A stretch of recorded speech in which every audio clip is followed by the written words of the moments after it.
Folks, for the 5 of us in attendance and the dozens watching from home, it's time! Slam Pressed Homes is proud to present Sketchlemania 41 Black History Month edition. Entering the cage tonight, weighing in at 180 pounds, Joseph Shonuff Osei Bonsu! And the meanest! The master! Bow to you, master sucker! All right, a fan favorite returns to the cage, weighing in at a lean 135 pounds, Mike Uncouth Rooth. What's going on, everybody? All right, we have welcome to the ring a newcomer, weighing in 175 pounds, Jordan Maximum Noir. Hey, folks. And weighing in at a hefty 525 pounds, I'm from Mark Poutenis. That was mean, man. Oh, cruel. I'm like Charlie 27. I'm from Jupiter. and weighing in at none of your business, yours truly, Martin Slam Duncan. I am happy to be here tonight. I will be drawing alongside these legends. I've already started. Anyway, so let's get into it. So tonight's theme is Black History Month. So we're going to be just drawing a lot of characters of color. So this is pretty cool. I actually wanted to do this last year, except for I forgot which month it was and I messed it up. So I was like, this year I'm going to do it for sure. So I'm really happy all you guys can make it out for this. And I guess we could talk about it now, but we'll touch upon it a little later as well. The charity for the auction that we're going to be doing tonight will be blackmentalhealth.ca. So I was looking up a few charities, and it seemed to be highly regarded. And when I kind of posted it in the little chat with the folks here as well, it seems like that was one that resonated. So there it is. So all of the art pieces will be going towards blackmentalhealth.ca. How's everybody doing? Amazing, man. Good. Groovy. All right. Groovy. Okay. Well, then it's time to lower the cage.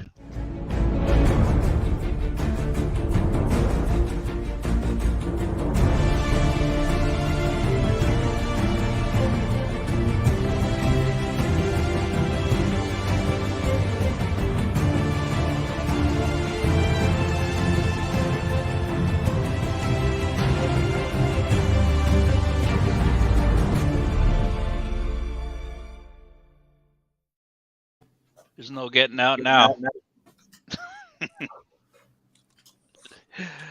All right.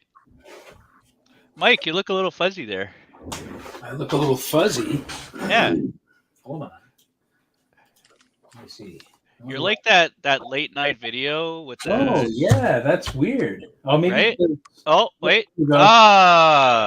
Back in focus. There you go. You know that late night video? Maybe I'm really dating myself, but they had like the "Don't Drink and Drive" video, and they had someone like going through the streets, and they put like one beer bottle in front, and you get a little fuzzy, and then they'll put another one in front. Yeah, I remember that. Do you remember that? Yeah. I was like, that's what Mike looked like. Oh, yeah. Awesome. All right. So let's go around table quick. See what everybody is drawing. Joe, who you drawing tonight, man? Let's big you up right fast. There you go. We're getting in some John Stewart here. Yes. Lantern. Yes. Yeah. But it's more of a I'm gonna take in your idea where what if he was possessed by Parallax instead of Hal Jordan, right? Oh, cool. I like that. Yeah. Yeah, that's gonna be sick, man. cool idea. Mm-hmm. And so is that mean you're blaming me for the ring situation? Oh no, that's all me. All me, man. That's all Sorry, me. a little behind the curtains there. That's all It's me, all brother. it's all good. It's all good. Yeah, a little ring mix up, but we've made up for it. It's even gonna be cooler now. So right on. Mm-hmm. Before we move on, Neil says Mike's webcam is drunk. All right. Davis Dewsbury says, "Evening, gents. Evening, David." And Hey, Davis. David Warner Hey. said it was a glass. Yeah, you're right, David. It is true. It was a glass. All right. So let's move on. Let's head over to Mark. What are you drawing for us tonight, man? So originally I was gonna do because Canadian themed and Black History Month. I started doing some research on some Black civil rights leaders from Canada, and I Okay. came across this guy Dudley Laws, who did a lot of work to do a lot of police reform in Toronto. And the guy's got a great face, and he was a really cool guy. I read up on him, and then I realized, well, we're doing this kind of for charity, and it's mostly for comics. Everyone's coming in from a comics thing, so I decided, all right, let's switch it up. So I decided to go with Isaiah Bradley, the Black Captain America, as if you know. Oh, that's a cool one. Yeah, And, that's awesome, man. Canadian. So I didn't actually have the graphic novel, so I only knew some stuff that I'd read online, and so I decided, because I really love Kyle Baker's stuff, and so I started going through it, and so I did a crash course on his full history today, and so I'm kind of doing my whole thing of him as an old man reflecting back on his time in World War II. So hopefully pull that off. Awesome. Neil says, nice. Yeah, good pull, man. I like it. That's really cool. All right, let's move over to Jordan. What's up, Jordan? How you doing, man? I'm doing good. I figured Spawn is one of my favorite characters. I love drawing him. Nice. I just got some new blacklight markers in, so Oh, we're gonna cool. do a blacklight Spawn so he glows in the dark. Nice. Awesome. That's awesome. You do some really funky things. So Jordan is just he volunteered to come on this show, which thank you very much, Jordan, for doing that and spending your time here for charity. But when I looked at your Facebook, you do these really cool things with pops. You do these little art things on pops, which are super cool. I don't know if you have one handy, but if not, I can probably find a picture. I put you on the spot there. Sorry. Yeah, so I do a lot of portraits on pops, and so here's a Carnage one. That's super Nice. cool. I did. Oh, that's rad. Right on. That's so dope. I love that. This one also is blacklight reactive, so he glows. Is that sick? That's fun. Right on. Yeah. Do you get them commissioned? Sorry, we're gonna move on in a minute, but do you commission them, or do you just kind of do them and then because I know you also do the whole sort of auction type scenario, but are these just ones you want to draw and then people just buy them, or do they actually commission? Lots of them are ones I just kind of do because I want to do them, and then if somebody wants to buy them, then great. If not, then I'm happy to keep them. Like that. But yeah, Fair people enough. do commission them as well. Yeah. That's super cool. All right, man. Spawn it is. He's got one of the coolest outfits in comic books, in my opinion. Mm-hmm. All right, let's move over to the uncouth one. Well, I decided to just see what kind of blanks I had that would fit the theme, and I had a couple of cool characters in mind. I really wanted to do Bronze Tiger, but I had this Deathlock blank, and these ones are brutal. They're brutal to draw on because they're a hyper waxy sort of reflective surface, so they're actually a bitch to pencil on too. But I think I'm gonna. It's one of those cases where I've had this thing since it came out, probably 2015 or something. I don't even know when this came out. 2015. What do you know? So I've had this in my box for like 7 or 8 years, I guess, right? So I just wanted to use it because I know it's a tough service to work on. Yeah. So I thought it would be a good, a good challenge. And if I get it done quick, I'll do another one. So yeah. Oh, that's awesome, man. Great. And you always do this to yourself. You always get the challenging ones. Yeah. You got to keep life interesting somehow. That's right. So Neil says, "Oh wow." David says, "That looks amazing, Jordan." Gorman Woo says, "Woo," and David says, "Love the old buckler Deathlock." Yes. Yeah. Cheers, man. Knew Davis would appreciate that. Yeah, they're super cool. All right, let's do this. Right on. We're back out here. Cool. Mhm. And I'm doing Franklin. Nice. Franklin. I'm doing Franklin. There he is. Franklin rules. Yeah, I know my limitations. You can see Whatever, man. You can try anything.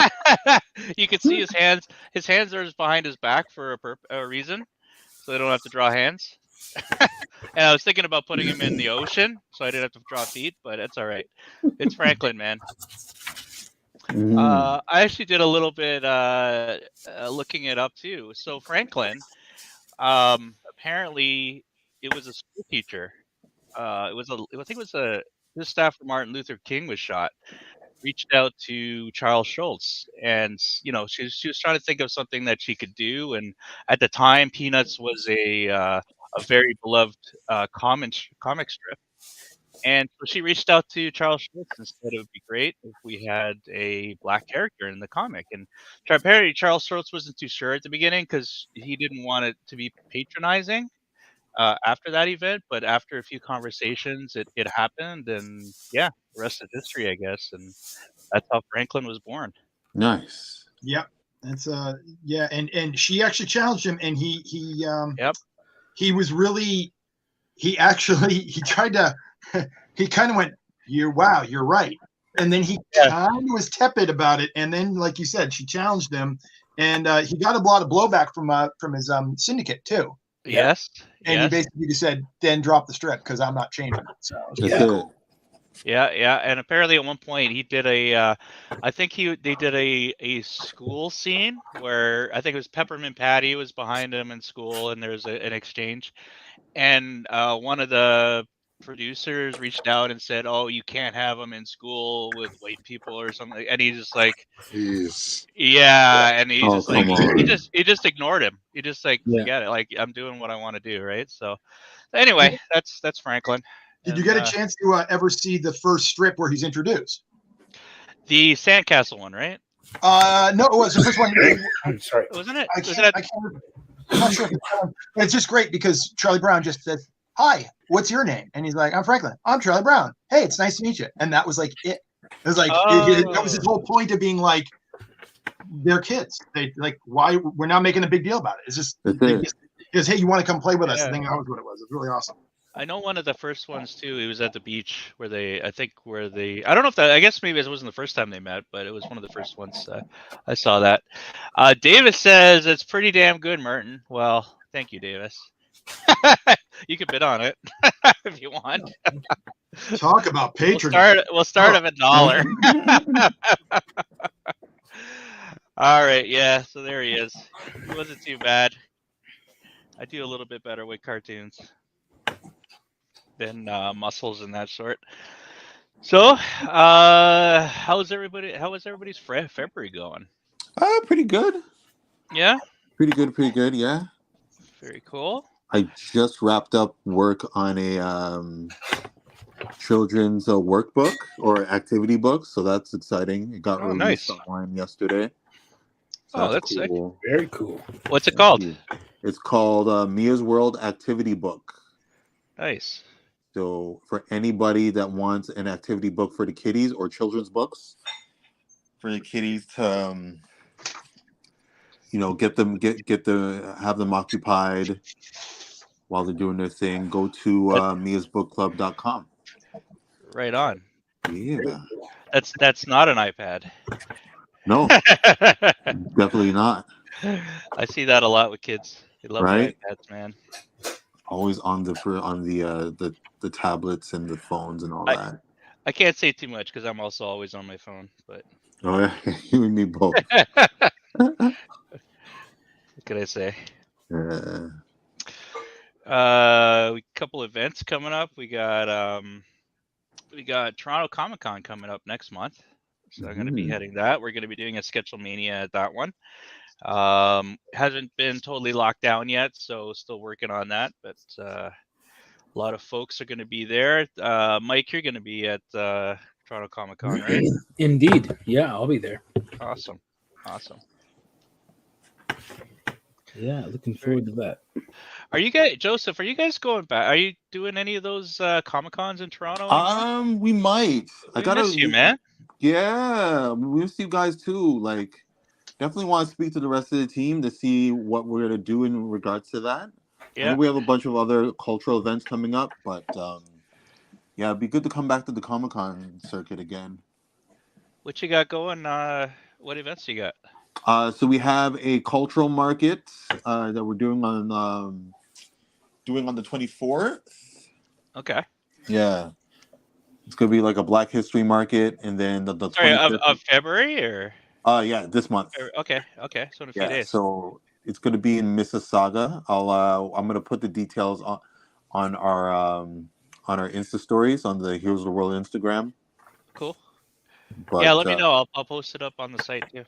So what is this market like? Is it artists mostly, or is it? It's like artists, vendors, like small businesses. There's some children's books authors there.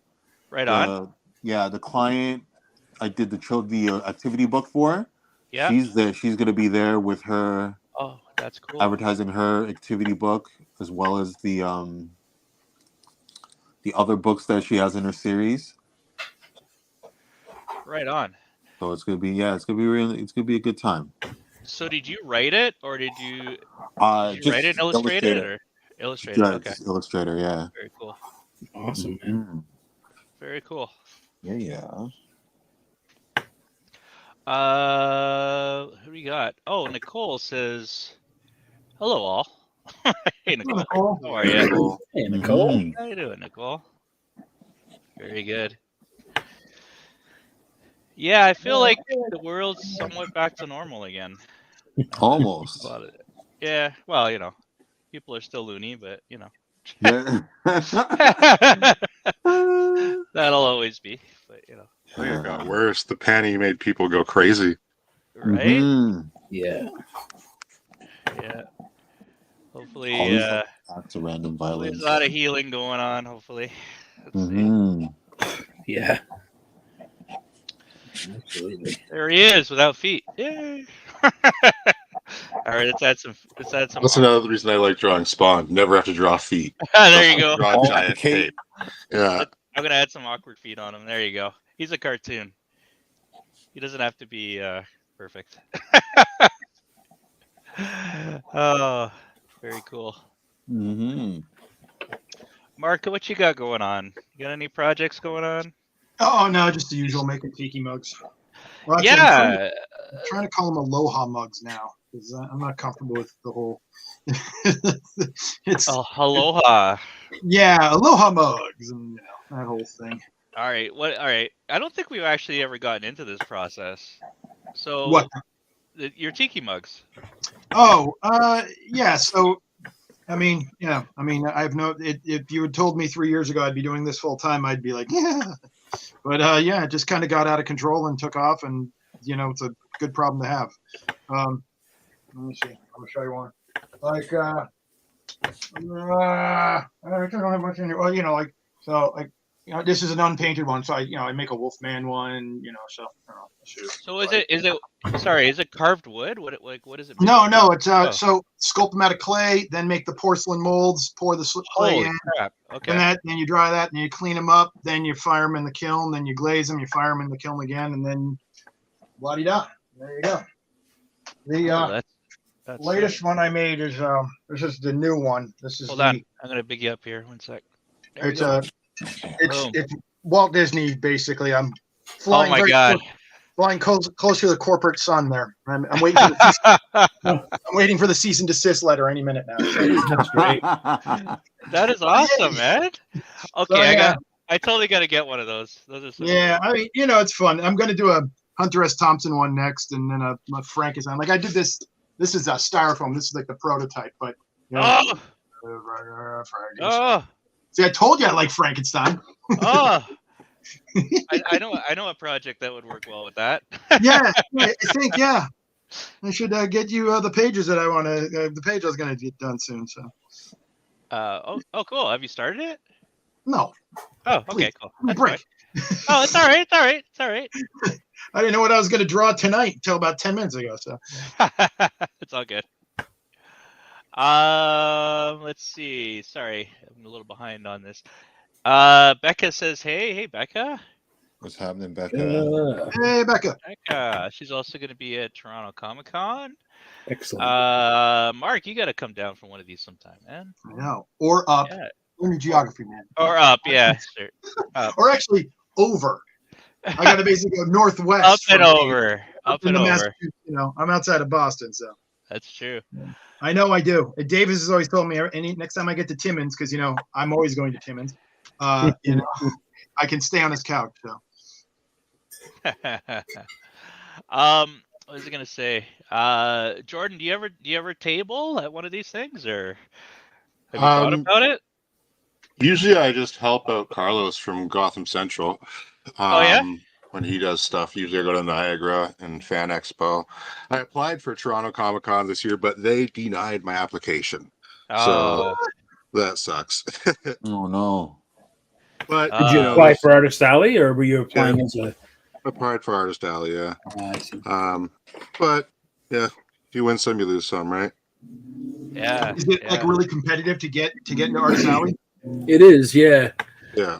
Did you apply like right away early? Because I know it does get booked right away, and your denial may have been more of a volume thing than anything else, right?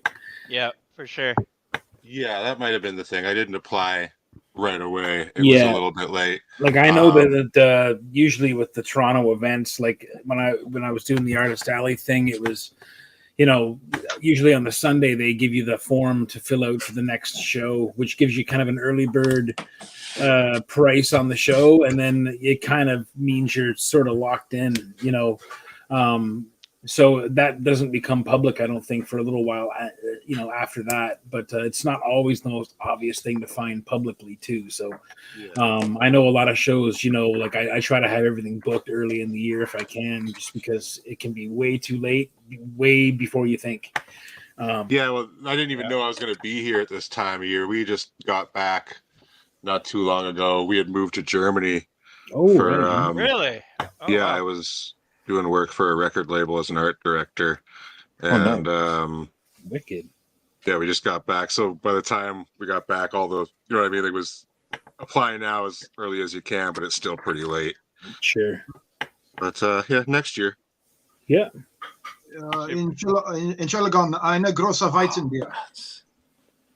That's my extent of my German. What was that? It's me. I have a wheat beer. Oh, okay. That's very specific. Jordan, what part of Germany were you in? In Dresden, in Neustadt.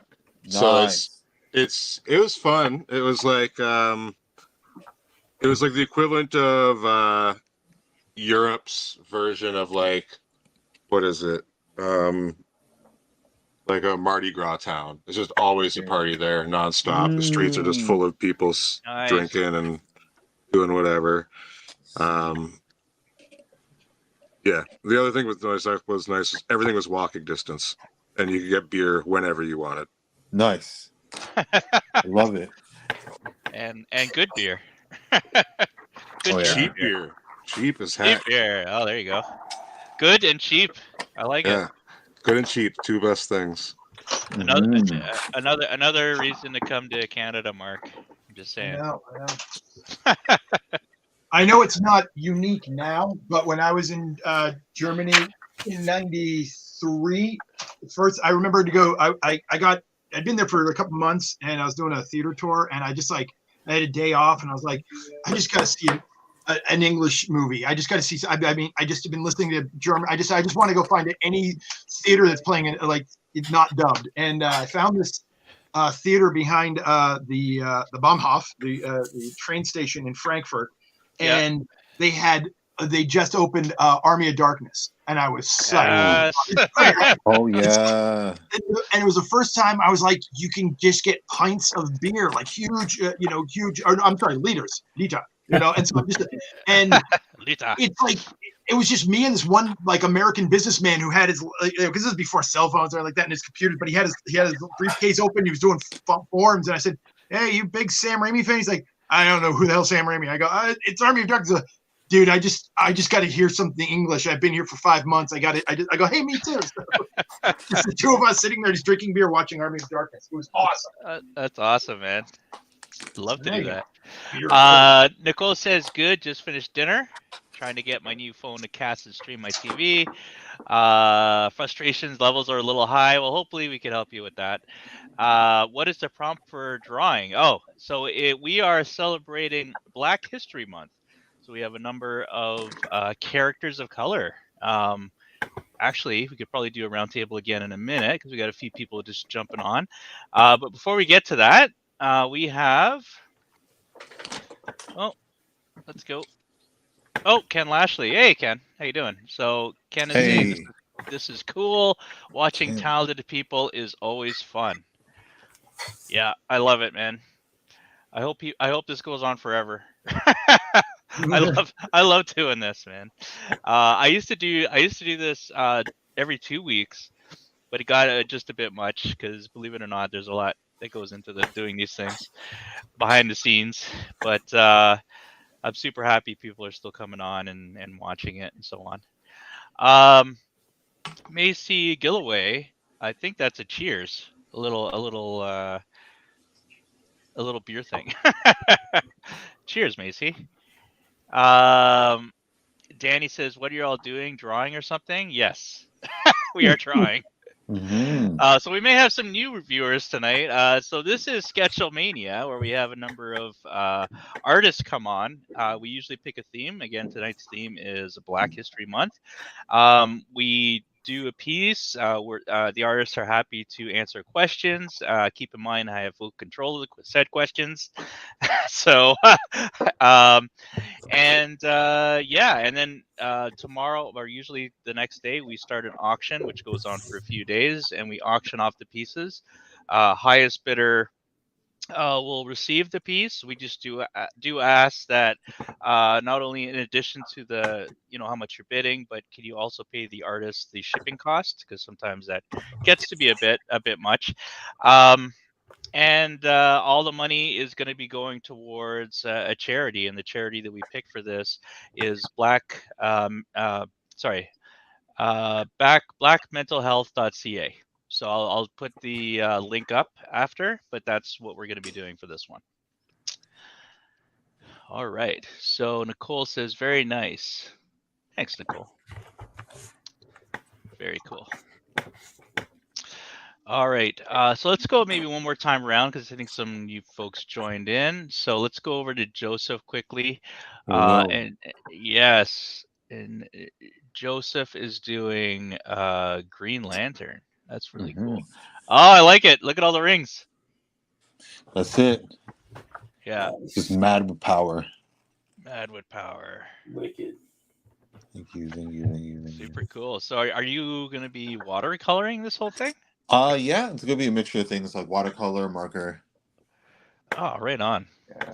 I want Very to get cool. the background out of the way first. Looks like a sick piece, man. Thank you, it. Man. All right. Let's head on over to Mark. Let's see what Mark's got going on. All right, so I'm just laying down the watercolor first, and then I'm gonna probably keep this in What? secret down, and then I'll do this probably like in I don't know, like charcoal pencil, and then I'm gonna try to do him in more color and pen and ink, and see how it comes up. Looks great, man. Thanks.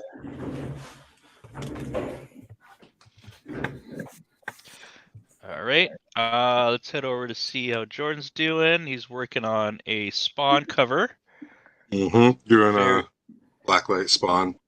Blacklight Spawn. Yes, for those who came in late, Jordan does these really cool what do you use for the blacklight? Is it like a special paint? They're these paint markers. They're called Thule Art.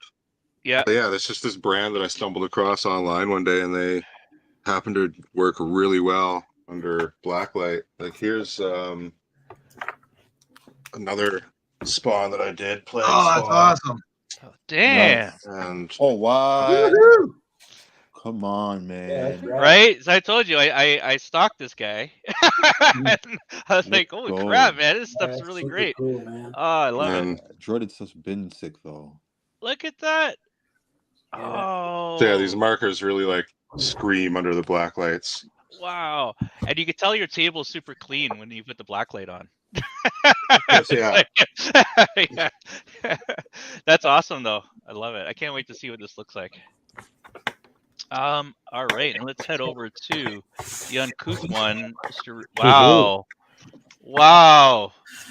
It's coming along. It's getting a little bit of the Clint Eastwood squint going on here, but that's okay. It fits. I guess Deathlock's sort of kind of almost undead, I guess, in a way. So he's kind of Stinky decomposed, and yeah, he's fun to draw. He actually him and Spawn, man. What's that? Him and Spawn. Yeah, totally. It occurred to me while I was drawing this that I probably through some kind of strange osmosis am drawing the Somewhere in Time album cover for Iron Maiden. Down inside. You're right. I should have picked on that. I should have picked up on that. Damn. Nice. Fun though. Good fun. Yeah, it works out. You're well ahead now. That's awesome. Well, there's no race, and I may jump on and do something else after. I got a couple of different sketch covers around, so that's cool. Yeah, I love it. All right, so let's go back here. Boom. All right, so that's our round table. All right. Danny says Spencer Gifts better be recruiting this guy. Nice. Everybody should be recruiting these folks.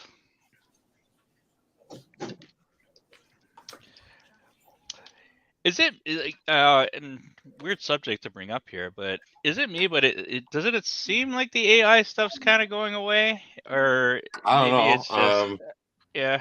I don't know. I think it's either being quietly embraced or people are just sick of talking about it.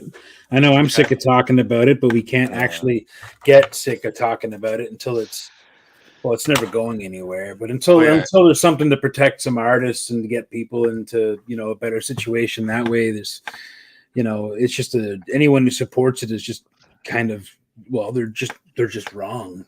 Well, Image Comics is printing AI stuff now. What's that? Sorry? Image Comics is printing AI stuff. I know.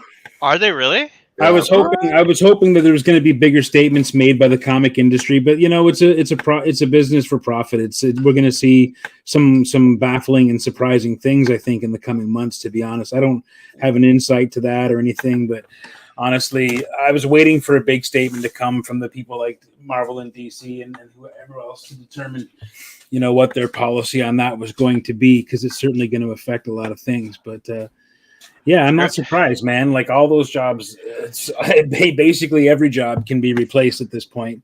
So it's certainly a concerning thing. But poor what's his name? Greg Land. He'll get replaced. Oh no. Oh yeah.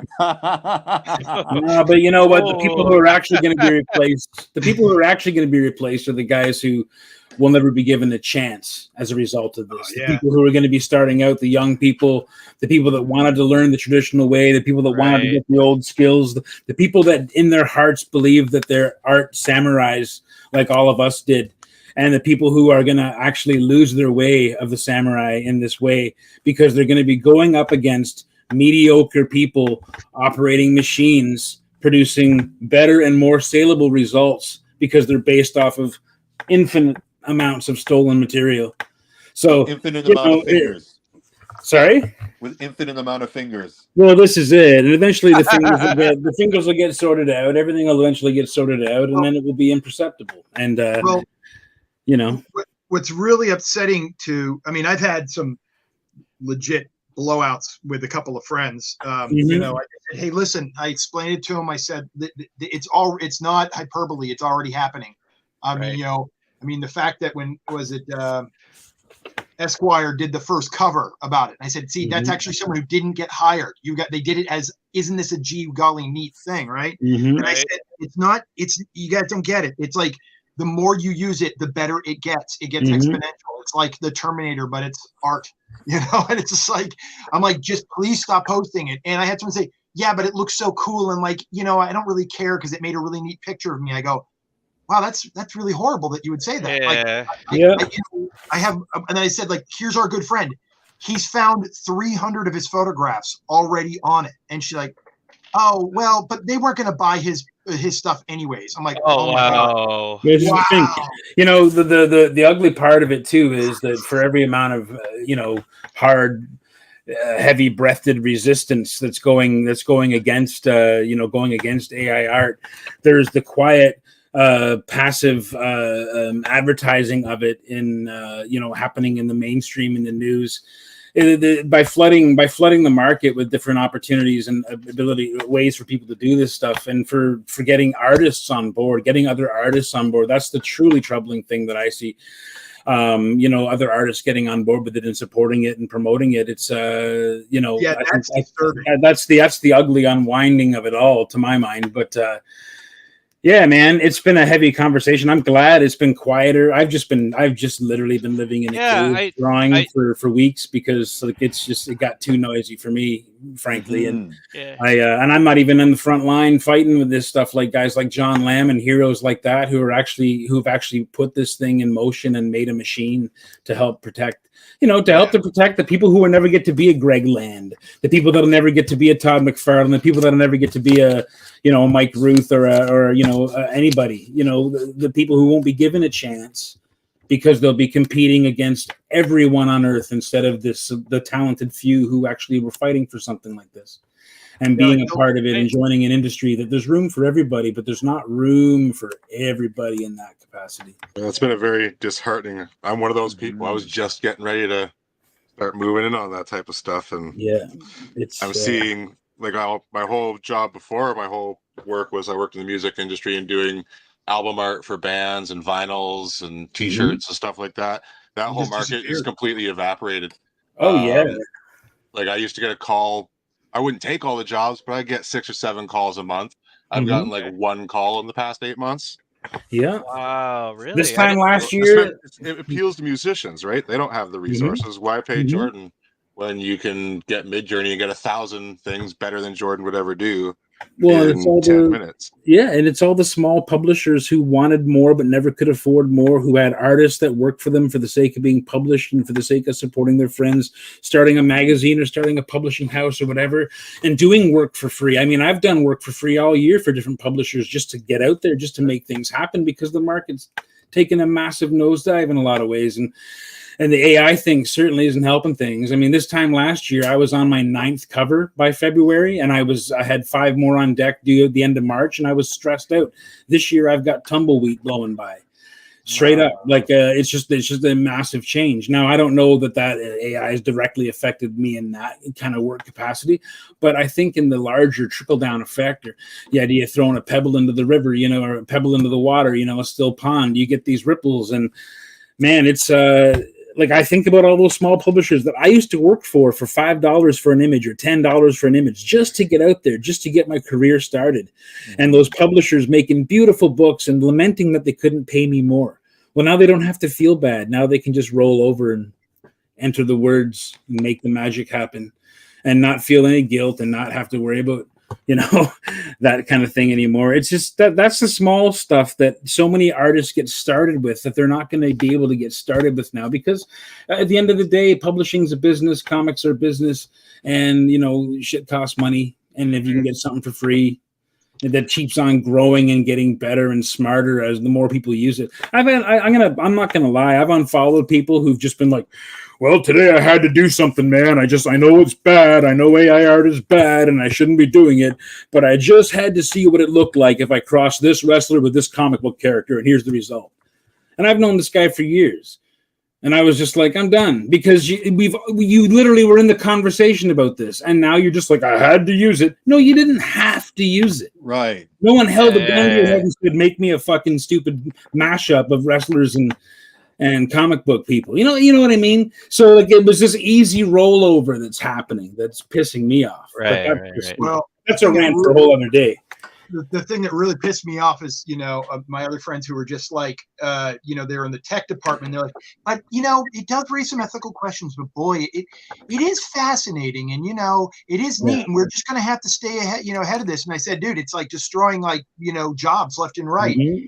As well, then you're just going to have to be creative and think more. I go, yeah, because it was so easy to get someone to want to pay you $200 for something you spent 10 hours on, which is like insultingly low. It was easy. You couldn't get them to do that 5 years ago. Now they're just like, hey, I can have a glass of wine and type in 5 commands and get 600 awesome things because they were all stolen from all these other artists. And it's that whole thing like, well, hey, the same thing. People said that with Photoshop too. I go, no. No, they didn't. Okay, because it's you have tech bros who created something to go harvest something. It's the insult to injury. Different, yeah. We're not just going to take your job, but we're going to steal your stuff to take your job. Yeah, and it's like when my buddy, that first weekend it blew up. He typed this thing and he was like, oh my god. There's like 20 of my photographs from cons that are used. Like, wow, it was just like it was insane how fast it happened. And people are like, oh, it'll blow over. I go, man, you don't get it, man. No, it's an $8 rock that anyone can have. It's over. It's already over, man. Like, it's over until we can get laws in place to protect everybody. That'll be 10 years too late. It will be. It was 10 years too late 10 years ago, probably. Yeah. But I don't know. Like I love the people who like to gaslight artists and say, well, if you didn't want your art stolen, I guess you shouldn't have been putting it up on the internet for free all these years. Oh, yeah, right. Go choke on a bag of whatever you want. But at the end of the day, that is the most insulting thing that anyone can say to an artist. That's not fair. It's totally victim blaming. It's ridiculous. Gaslight me for trying to have a career and making use of platforms that exist in my time. Platforms that man. You gotta advertise your wares, right? Like, unbelievable. Anyway, sorry I'd open up that can of worms, guys. that gotta be hated, but I feel it, man. I get that. It's real. It's livelihood. It's one man's hobby is another man's bread and butter. I mean, that's really what it comes down to. Yeah, for sure. I get it, man. I felt fortunate because the weekend it really blew up. I had 2 art directors who've been giving me work for like 20 years because I used to mostly do all my stuff in alternative news weeklies. So I'd be doing like political cartoons or whatever, whatnot. And I saw things where I'd get like 20 spot illustrate. Well, upwards around 20 to 25 spot illustrations a month. And then, when, the internet started like sucking all their, ad revenue away. Yeah. And then 9/11 happened and took a hit at publishing. And then, just publishing in general was just dying. Yeah. And these art directors were so awesome. What they would do is they'd pick up let's say they had to do like 1 column like every week. They'd do 3 of them themselves for no pay, so they could save up the $75 they're going to pay a person for next to nothing, so they could pay that one person like $250 one time, and they would, and it was great. And then when this AI thing blew up, they were like, hey, we've already been trying to save people's jobs and stuff like that. So, they went straight to their publishers and said, you asked me to save money by using this stuff. I won't do it. You can just fire me. And it was really incredible. Tom Carlson, Phoenix New Times. You're awesome. Tom's the best. Shout out. Wow.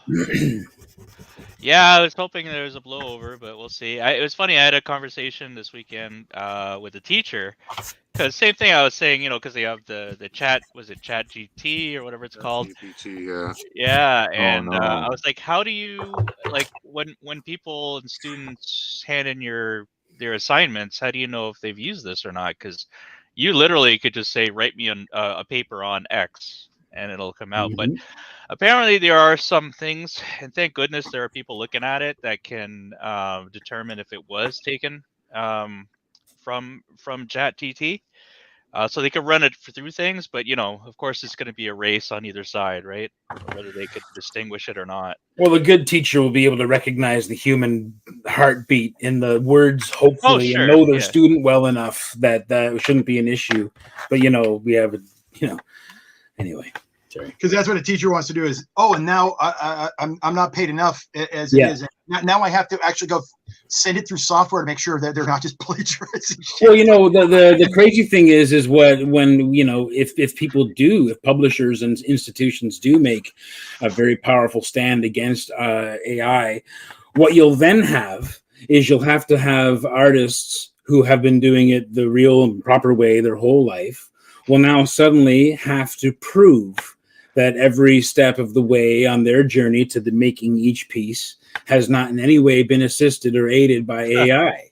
Yeah. And that will become an absolute ridiculous shit show that will actually dissolve the entire thing, and everyone will just stop fucking caring, and everyone will just publish all the AI they want. Because there's really going to be, if you have to vet every step you take in an illustration like the one I'm doing here, if we're going to have to start filming our work to prove that we did it ourselves with our human hands, I mean, who's going to really put the time into that? Who's going to put the sweat into that? And there's a lot of legit digital artists out there, like they work in that medium. That's all. Not AI, but digital art. Yeah, well, that's fine. You can still use with digital art. It's actually easier to show your steps in that regard. Like, I can record a drawing on my iPad and from beginning to end, and you can see all the steps. That's that's not AI. It's going to be the idea that you're going to be submitting images to a publisher that you're going to have to prove didn't have AI. Right. And how do you do that? Nicole says, Mike Rooth, I think the phrase you're looking for is go deep throat a cactus. Accurate. All right. Well, that was a topic. Wow. Yeah. I still get it. And the thing is, and listen, I put my first, as a very new publisher, I put my first book together 2 years ago. I went out to a number of artists, and honestly, the artists that I got are doing the art probably a lot cheaper than they would regularly do it, right? But it's sort of a celebration of it, right? It's an art book to celebrate artists, right? And I think, before you just start going to AI, go talk to an artist, see what they'll do, see what they're capable of, right? Obviously don't try to lower the cost or whatever that is, but see what you could do, man. I'd still rather see an artist do it than a computer do it any day. Way to bum us out, man. I know. Sorry, guys. No, this is it's a good topic. It's a good topic. Yeah. You know what? The whole AI thing is on rampant. People should stop talking about just because it is a tiresome conversation to have over and over and over again. But it needs to keep happening until people start listening. And you know what? I refuse to listen to the whole rhetoric of evolve or step aside type of thing, or evolve because it's stupid. Yeah. Oh yeah, it's always people don't have a horse in the race. They're like, then you should just learn to make yourself more valuable. It's the whole you're a gatekeeper for being mad about this, and I'm like, gatekeeper. Listen, there's only one key to the gate, and it's this fucking pencil. You know what I'm saying? Yeah. That's the key. There's nothing obstructing you unless there is something obstructing you, and that's a whole other conversation. But this is the gate. This is the key to the gate right here. Yeah, the time you put at the table. Been the key, yo.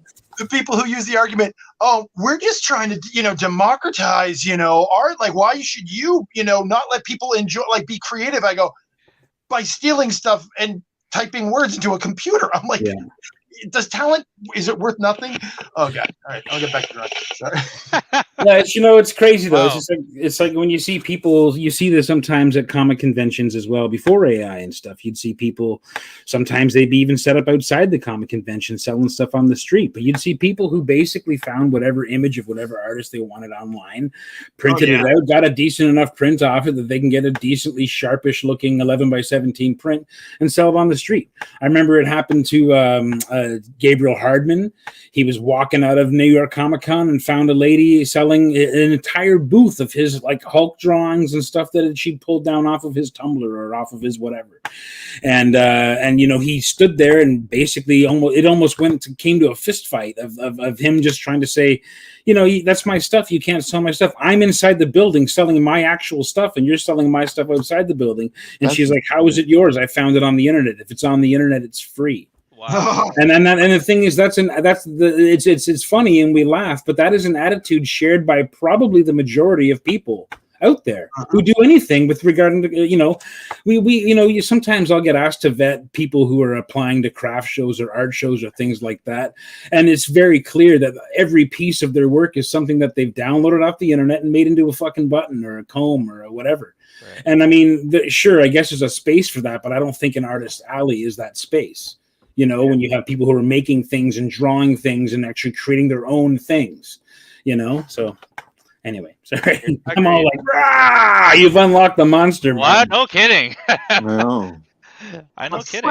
Franklin was a really sweet character. Right? Right? But I do remember him having hands, though. What? So they're behind his back. They're behind his back. He's hiding his AI art behind there. I'm just kidding. Meanwhile, Jordan's like, wow, this is a really fun thing I got involved in. I know. Sorry, Jordan. Wow. Well, no, actually, to be honest, Duncan. It's pretty refreshing to actually be able to talk with people about it, besides arguing with AI bros on the internet all the time. Yeah, man. Like, yeah. I know. I think you're right. You're right. It's one of those things that's just like, we could just be quiet and let it go, but. You know what? Maybe someone's watching this for the first time and they're not seeing that perspective, right? Well, until tonight, right? The thing that I've come into contact with is that, like, not many of my friends are artists or even like comic books or anything like that, right? Sure. And some people are completely oblivious to what AI art actually is, how harmful it is, and what it'll do eventually, right? Like they don't see anything except for the pretty profile picture. So then, like. You know, like he was saying earlier, it gets mentioned and I just start going off. Fuck this, fuck that. Yeah, for sure. I mean, I think the big hope was, you know, industries like Disney was going to jump in there and tear it all up. But okay, it's free advertising for them. They don't give a shit. Yeah. All right. I'm not going to say how I know this information, but the week it all blew up, I had heard from someone who said that Disney was already embracing it for production artists because it sped up pitches. Really? Of course it would. Someone was saying, if you're an art director 10 minutes before his meeting, 10 minutes before his meeting with the directors can call up a battery of images that he needs to present around a vague concept and sell an idea. My God, it's just going to make people even lazier than they already are. It's unbelievable. Well, here's the weird thing. Actually, what it's doing is they're working just as hard as they were. They're just having to produce more stuff. So if they had, like, let's say, one pitch, they had to have 200, rough comps for, like, in 7 to 10 days. They're like, cool. You still have to have that, like, 20 or 30 comps, but you're going to do that 3 times this week on 3 different projects. Yep. So they're basically just getting more work out of you. Mm-hmm. And so people are still working just as hard, but they're also injuring other people. Yeah, whatever. My favorite is when people say, you know what you should do, Mike? You should learn how to use that technology too. Yeah, that was and that's when I snap my brush in half and then I walk into the ocean forever, basically, at that point. Yeah. It's so crazy, man. So, speaking of Marvel, Disney's, has anybody seen Quantumania? Yes. Didn't get a chance. Yes. What'd you think? And enjoyable but excessive. I will say I could see how it's very polarizing, right? It's a bit goofy, but it was kind of up my alley. Seeing, and I won't get into spoilers, and I'm pretty sure this is not a spoiler because MODOK. MODOK commercials, right? So seeing a live action MODOK is something I never thought I was gonna see in my lifetime, and it wasn't quite MODOK, right? It's yeah, but it's still MODOK, kind of, right? So, but yeah, very interesting. I thought Kang was fantastic, personally. Oh yeah, amazing. I thought he was great, but yeah. You know, MODOK. You think you dig MODOK? You like MODOK? I see. I love MODOK. How's that MODOK, huh? Yes. Nice. That's me. I'm in that. I made what? No. There's my feet. There's my real hand, and my mouth was moving like, "I'll kill you, Captain America." Brilliant. I love my God. He's simply a mental organism designed for killing, but you know what? He has a heart. Killing. He has a heart. All right, I'm gonna do a quick flash here. So for folks that are watching, as I said, we're going to be auctioning all these pieces off for charity. Sean Hill, who's a friend of the show, and I got to get him on this show at some point, is currently doing the run. I believe it's called, is it Bishop War College? I think that's the comic that's out right now. Anyway, he offered up this piece for auction, so this will be a part of the auction. He did this fantastic bishop to be auctioned for this as well. Wow. So there you go. Monster, man. He's unbelievable. Unbelievable. Yeah. Yes. Yeah. So this bishop by the artist of Bishop, not the creator, but on the current artist of Bishop, will be up for auction as well. That's rad. And then, you know, if anybody's interested in starting to bid on these, they could bid in the comment section. We got to start them at least at $20 and increments of $5, please. No dollar things. And I'll carry it over to the official auction tomorrow. All right. So let me remove that. But thank you so much, Sean. I appreciate it. There we go. Awesome. I love when the community gets together, man. Cool.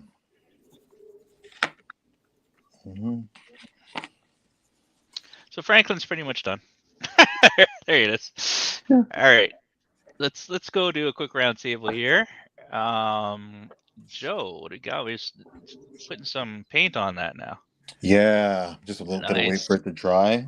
Yeah, kind of goofed up on this hand once again, but we'll get it back. Yep. I just wanted to dry up, so I believe in you, man. Thank you. Likewise. Yes. Very cool. Mark, what you got going on? I'm trying something I've never done. I'm using a charcoal pencil. I'm trying not to smudge all over the place. So I'm working on the sepia part, the back. Oh, dang. That's so cool. So it'll be there. And then I'm going to get a lot more color over here on him and then do him in pen and ink, and we'll see how that turns out. Wow, that's super cool. That reminds me of I think it's Ron Wilson did the Luke Cage cover where I guess his back is to it. Oh, I'm trying to remember what number that is. Yeah, he's a wicked underrated artist. Oh, Ron Wilson? Yeah, man. Yeah. He's incredible. Yeah. He's one of my heroes, man. Growing up, he drew he drew my favorite comic for years. He drew both my favorite comics for years, you know, and he's a big wrestling guy too. And Super Boxers. Didn't he do that one? Yeah, Super Boxers, yeah. Marvel 2-in-1, The Thing. He drew, I believe, all of the WCW comics that Marvel did for a brief time.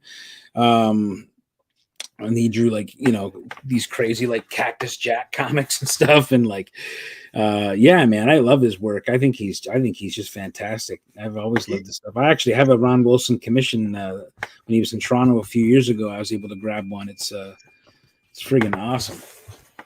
Yeah, he did one of my favorite standalones was I think it was Marvel 2-in-1 Annual 7 where the champion was introduced. Oh my God. where they brought all it was Sasquatch and Colossus. Oh, it's like all the it's like my favorite comic of all time. That exact comic, like that's Hugh Rookwood and I have had this exact same conversation. That's his favorite comic too. It's a super important comic. It's a Ron was amazing. And didn't he co-create the character? I think. Who Trichoslaterus, the champion? Yeah. I think he very well may have, man. I honestly that's a good. Well, I mean, if that was his first appearance, I would guess so. Yeah. I would guess so. Then, yeah. Was that prelude to the Contest of Champions? I think he did. No, he wasn't in that. No, I don't believe. No. Tycho. No, he wasn't. No. Was it a Marvel 2-in-1? What number was that? Marvel 2-in-1 Annual 7. Yeah. That was like one of those seminal annuals that I love. Oh my God, it's one of the most important comics I've ever read. It's a huge one for me, that one. Yeah. Oh my God, that cover looks amazing. Yeah. And a lot of the fights in it are gimmicky. Like, I don't want to spoil it, but some of them are like lame, but not the fight with the Thing. It's like the greatest thing since Rocky. But what's great about it is that what happens. Yeah. Oh, okay. I gotta share this. 1 sec. He did a recreation of it, black and white recreation. You gotta see this. Just give me a sec. Technology.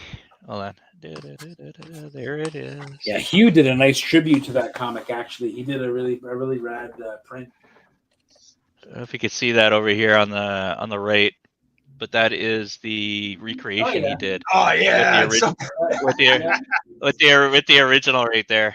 Yeah, he's done a few recreations, man. It's a bulk of his work, I think, these days. But he still does a great Ben Grimm. He still does it awesome. I want to get a blast jar from him next. Look at that. Yeah, I got a Luke Cage from him last time I saw him. Oh, nice. Yeah, very cool. All right. So we got stuck on Mark for a little bit there. Let's head over to Jordan. Not my fault. I know. It's all good, man. Oh, look at this. I love the effect. Oh, yeah, that's rad, man. Nice. Woo-hoo! Oh, my gosh. Yes. Yeah, killer, dude. God. Oh, my gosh. That is so sick, man. You should really, like, even if you got to pay for a table, you should really consider one at Fan Expo or something. Well, if you got work like that, you got no worries about making your money back, man. That's brilliant. That's brilliant stuff. Damn. And it's fresh and unique. You know what I mean? It's like I don't see anyone doing stuff like that. Nope. Yeah. Bring a couple of black lights there. Oh yeah, for sure. Party time. For sure.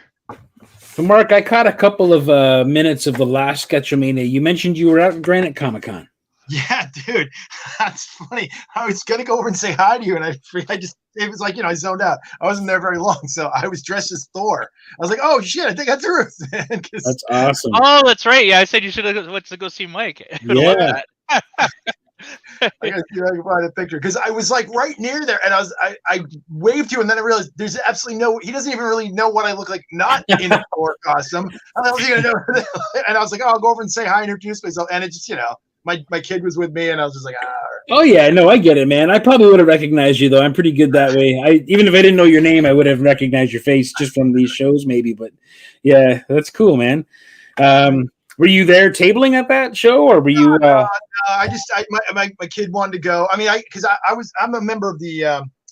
I was a member of the Alderaan, Rebel Legion 501st, so like 15 years, and we used to do all the charity stuff, and we do the. Oh, rad! That's cool. So I was Chewbacca for years and years and years and years, and I've kind of drifted out of that. And but every time my kids want to go, I'm like, all right, cool, throw on the Thor.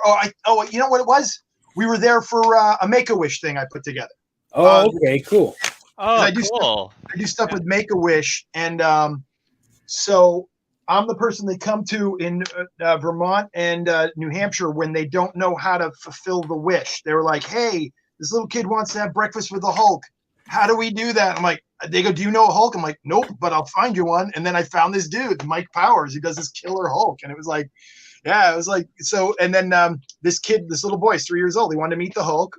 and we did it before the con. So we had one of the side rooms. They set it up for us, and then we did. So yeah, we had Iron Man there with the helmet who opened up. Pat Covey's brother actually got he can't see the thing. He can barely walk in it, but it's full on. It's like got the automated thing where the shield goes down, the lights go on the eyes. I mean, it's killer, man. And we had that's fun.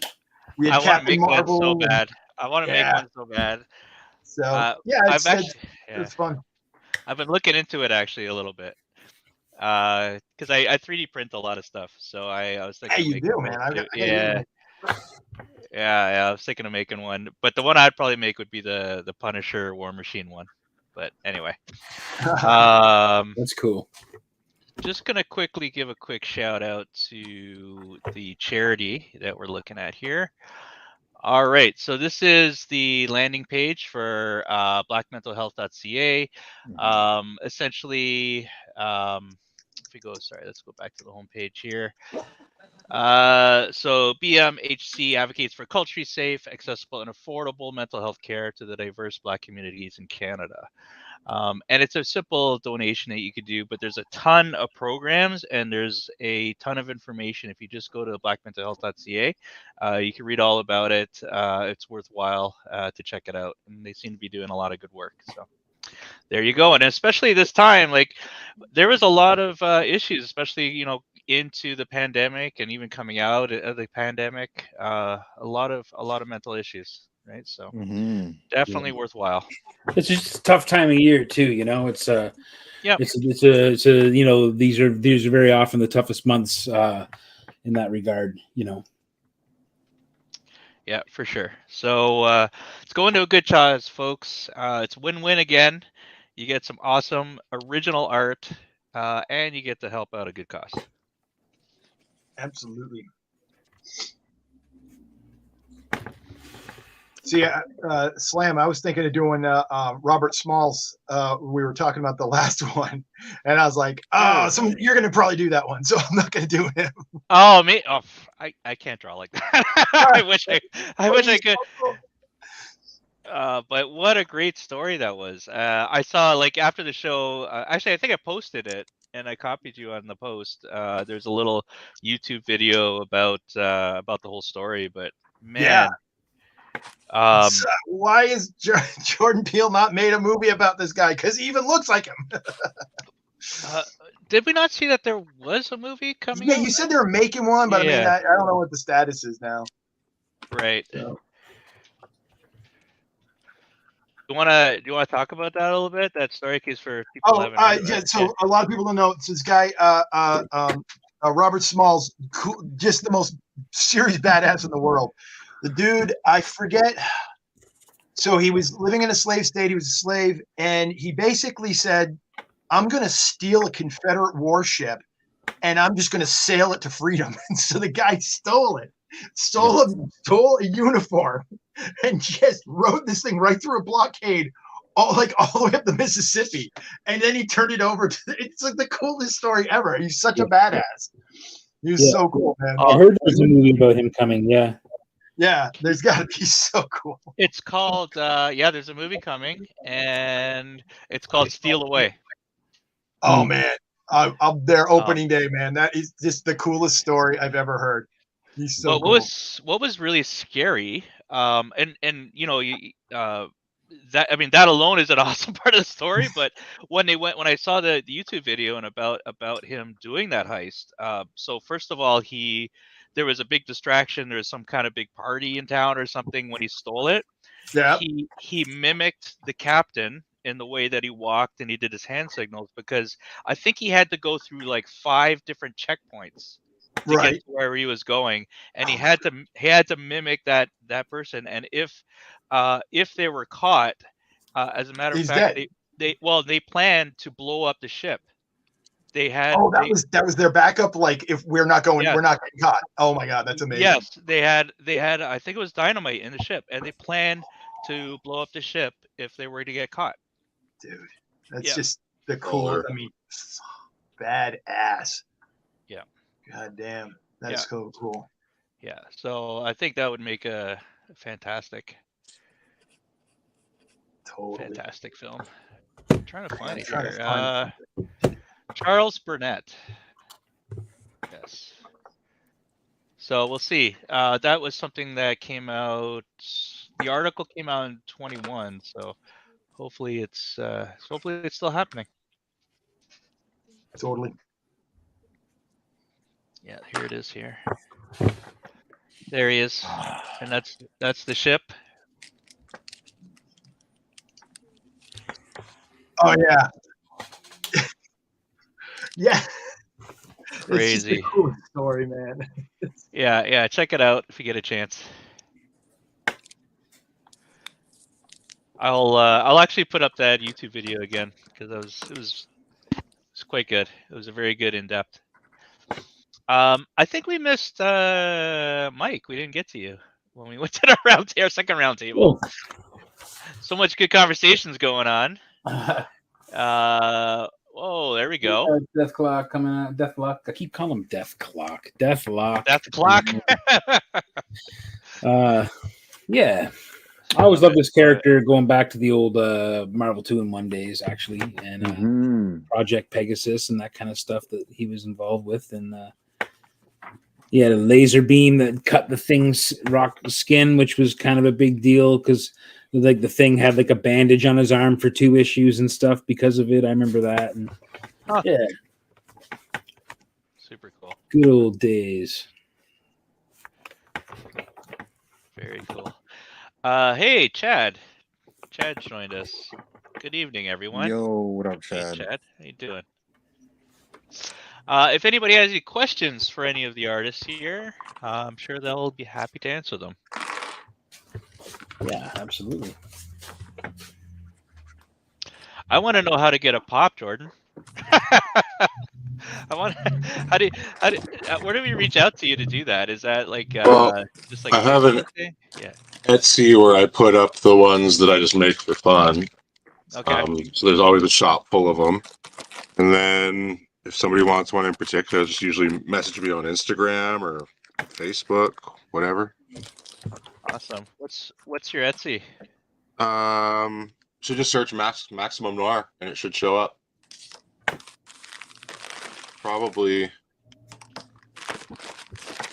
I got it. Oh my God, is that a Patrick Bateman one? That's hilarious. Yeah. Hold on. Oh, nice. Oh, these are cool. That's hilarious. Oh, Swamp Thing there, Mike. Oh, nice. Cool. Right on, man. Boy, Batty. Love it. Who's eating? Joe, are you eating? Oh, no. I'm just going into my bag of markers and like. Okay. He's the only one I don't see a hand. Yeah. Joe, No, are you in the cookie jar? Just... Oh, it's all right. Cool. Yeah. So I don't know. Like the Ant-Man film, I think it definitely was a jumping off point for 5. What do you like, Joe? Do you think like it was kind of a springboard in a way, especially with the extra scenes? We won't get into them, but it seems like that was definitely. It's definitely like an entry point into Phase 5. One of the best intros to a villain that I've ever seen in the MCU. Yes, they did really good job with him. Yeah, amazing job with King. Yep. But I found it excessive.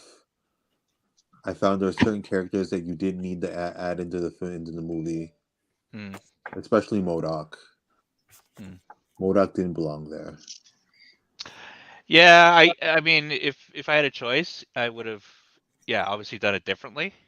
But again, I still get to see him, kind of. So right. Kind of happy. Yeah. And here's the thing. It's like it used to be. You're just like, I just can't believe I got to see character X on the big screen in multiple. But now I'm like, they've done so many of them so right and so good. I'm like, oh, that's not good enough, man. Come on, I want a giant costume dude.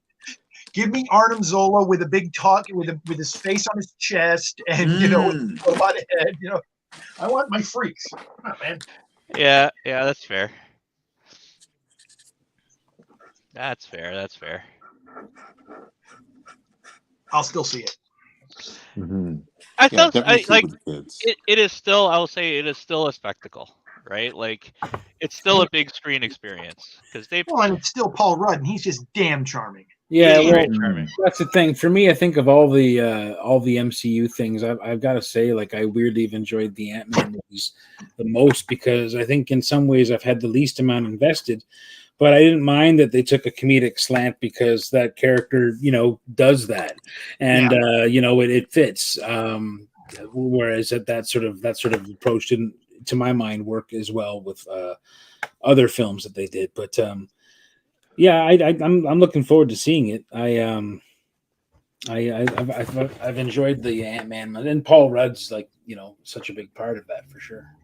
Oh yeah, for sure. I mean, the rest of the cast was quite good too, like Michelle Pfeiffer and Michael Douglas. Yeah. But I get it. They just went like, they went off the rails a little bit, I guess. So you can say it, put it that way. But I guess I just was in the proper mood for it, and I embraced the madness, and I kind of liked it that way. But I could see why it'd be polarizing. Anyway, they throw a Marvel movie up, I'm still gonna go see it. Oh yeah, just because. Yeah, just because.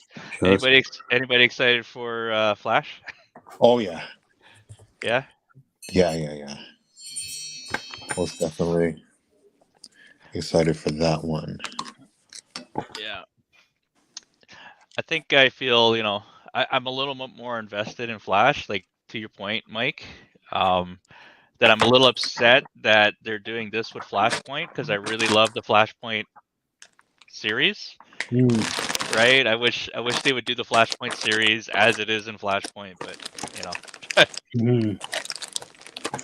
Yeah, it would have been nice if they could have treated the Gore Butcher story, as something other than a dance party. That would have been, that would have been, maybe take some of the mirth out of a story where a guy murders gods, like take some of the joy and ridiculousness out of it. Yeah. But people are into that for the Thor movies, apparently, so that's fine.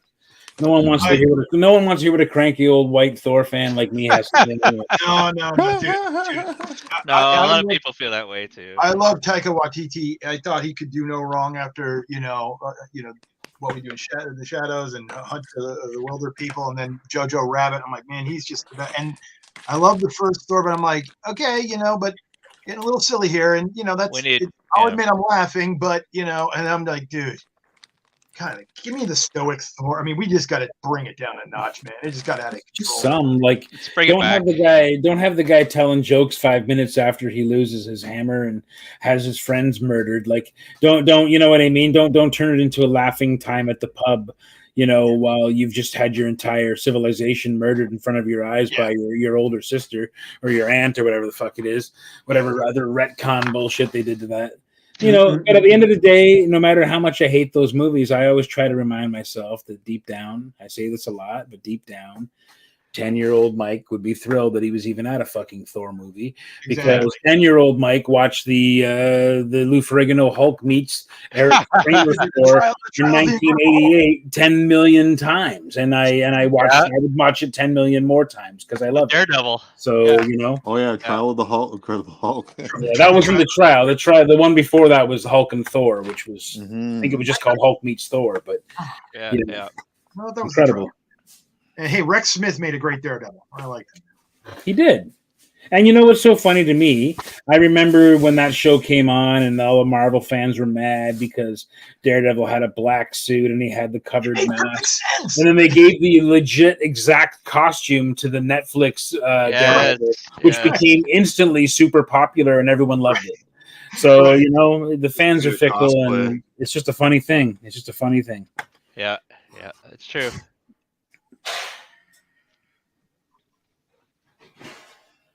I think we're gonna have an intervention from poor Mike.